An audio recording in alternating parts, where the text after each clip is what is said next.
Hello everybody, welcome back to my YouTube channel. You're seeing a whole new era of Nikki. This is post-breakup, glowing Nikki in Hawaii. The view in front of me right now is quite scrumptious. I will share it with you.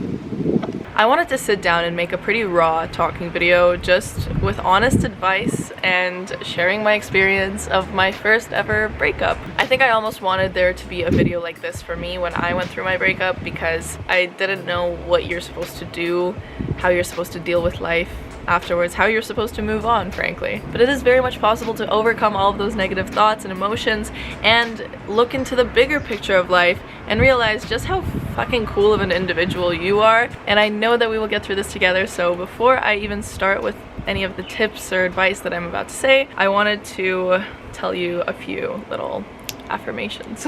I want you to almost repeat this to yourself. So I'm gonna say, you are not alone, and you're gonna say, I am not alone, okay? So let's begin. You are not alone. You are loved. You will love again. You are your own love before anyone else's. You're allowed to cry. Everything will get better for you, it just takes a little bit of time. Good. Good. Love to see it. So let's get started with the parts of a breakup that I think need to happen, almost like the stages, to fully get into that better version of yourself. So the first part is what I named the in my feels stage. No matter the situation or the reason why the breakup happened, I feel like it's very important to feel all of those emotions of that breakup. Like really let it all out. I mean, breakups are a pretty big thing, let's be honest. You go from living every day with this person to being in complete solitude, which is a very scary thing for most people. And you're gonna really feel this physically and mentally, but so much energy will go into crying, anger, missing the person. So for the first 2 weeks of the breakup, you really gotta take it easy on yourself. Make sure you're eating, make sure you're drinking enough water, and please take care of your body, okay? I know for some people it may be a little more difficult to take a few days off work or school, but if you're able to, then I would recommend it. For me, my job is social media, so I did take a break from social media around the time of the breakup, but I also would say that you should take a break from social media as well during your breakup, because social media is a very toxic thing during a breakup especially. I mean, if you're going through such a hard time in your life, why would you want to see others having like the best time of their life that they highlight? You know, you're gonna start comparing yourself and it's just gonna not be the best thing for you at the time. So I would really recommend just putting your phone away and doing things like reading, meditating, baking, taking a bath, going to the sauna, hot yoga, watching movies, going in nature, spending time with any kids and pets that you may have in your family is also a really big thing. Those are all just things that helped me, and those are just the activities that I did during that time. This will also be the time that you should connect with your family and friends more. It sucks going through a breakup alone, so what I did was just called all of my friends and said, hey, let's do something. I mean, come over. I just don't want to be spending this time by myself. And I also visited my family, cried in my mom's arms, all that. So it definitely helps a lot. Like, you gotta realize that there is still so much love around you from your family and friends who love you entirely. So you can't forget about that. You can't just be like, well, he doesn't love me anymore, they don't love me anymore, so that's it, my life's over. No, you have such a big support system around you, even though you may not even realize it. And if you want to hang with your family and friends, but you don't entirely want to tell them that the breakup happened, you could just be like, hey, I'm going through a really tough time right now. Can you be there for me? And keep it private if you wish for a little bit, just until you're comfortable to start telling people. Yeah, you don't have to feel that pressure to like tell everyone right away. And if you do make plans with friends and family around this time, make sure to stick to those chill activities which I mentioned earlier, because the last thing you want to do is go to parties and get wasted and turn to the things that may not be such good coping mechanisms. Alright, so part 2 is moving on with your life. So no matter how long the first stage takes you, either a week or 3 months, who knows, you eventually have to transition to the second stage and move on and learn how to be okay by yourself. Also, one of the things that I really did not expect from a breakup was that my emotions for the following months would go in waves. I mean, some days I was on top of the world. I was like, I can do anything. I'm in my bad bitch era.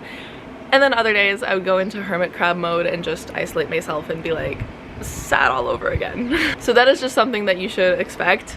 I think it's very much normal for us to go in waves, and just embrace that and say, hey, tomorrow will be better. If today is not good, tomorrow will be better. And tomorrow is a whole new, brand new day. That's what you gotta tell yourself when those waves happen. So first things first, with the moving on stage, I'd say if you are like me and you take a lot of photos, then you may have a big chunk of photos in your camera roll of your ex. So whenever you're in that happy wave and you're feeling like a lot better being by yourself, you should go ahead and quickly just select all of those photos and delete them. I'd say keeping a few for memories is a pretty standard thing, but you don't want them to be taking up any excess storage on your phone, is what I mean. Also, put any decor or any things that remind you of them in a box and tuck it away somewhere. Out of sight, out of mind, right?